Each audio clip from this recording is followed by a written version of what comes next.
ভারতের টি-20 বিশ্বকাপের মূল দলে জায়গা পাননি রিঙ্কু সিং।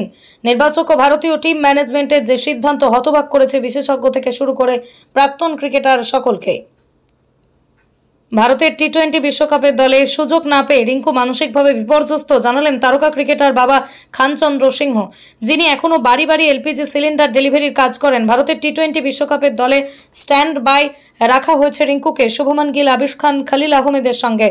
খানচন্দ্র বলছেন, খুব আশা করেছিলাম সকলেই, আমরা ভেবেছিলাম যে ও ভারতের একাদশে খেলবে, তাই খুব দুঃখ পেয়েছি। রিঙ্কুরও মন ভেঙে গিয়েছে, ওর মাকে ফোন করে জানিয়েছে যে দলে ওর নাম নেই। গত আইপিএলে কেকেআর বনাম গুজরাট টাইটান্স এই ম্যাচে জসওয়ালের শেষ ওভারে 5 বলে 5 ছক্কা মেরে দলকে জিতিয়েছে। রাতারাতি নায়ক হয়ে গিয়েছে রিঙ্কু সিং। কলকাতা নাইট রাইডার্সের ফিনিশার হিসেবে নিজেকে প্রতিষ্ঠিত করে ফেলেছে দ্রুত।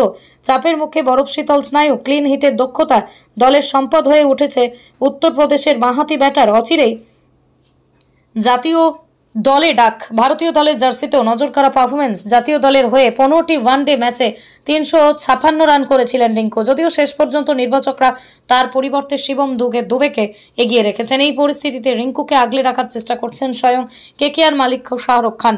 মঙ্গলবার কেকেআর ক্রিকেটাররা মুম্বাইয়ের বিরুদ্ধে ম্যাচ খেলতে দুপুরে বাণিজ্য নগরীতে উড়ে গেলেও রিঙ্কুকে নিয়ে সন্ধ্যায় আলাদা ফ্লাইটে করে যান শাহরুখ। আইপিএলে কি ব্যাট হাতে উপেক্ষার জবাব দেবেন বাঁহাতি ক্রিকেটার? উচ্চ মাধ্যমিকের পর ছাত্রছাত্রীদের ক্যারিয়ার গড়ার একমাত্র ঠিকানা নেক্সট ক্লাস।